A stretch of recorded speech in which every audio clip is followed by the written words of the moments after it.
Hi guys, so my children have disturbed me today that they want to eat burger.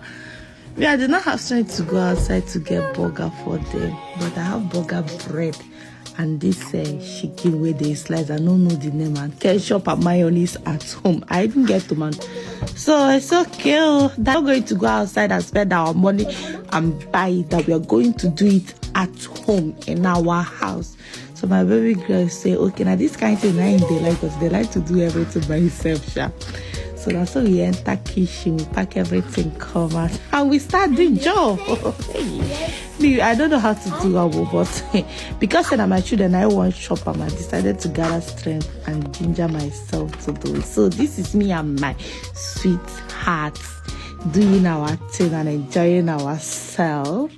So after that, look at the way he's running up and down because he knows the last now he go shop pass.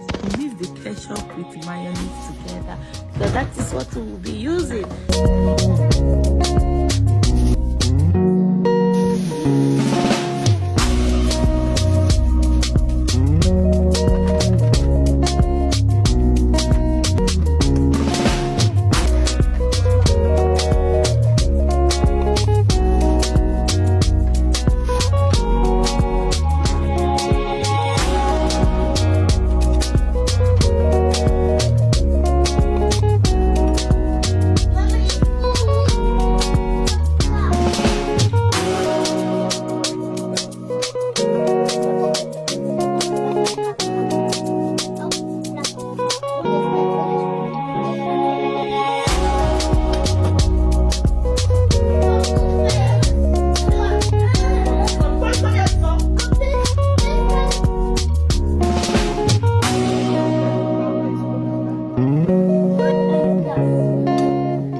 Have it disturbed me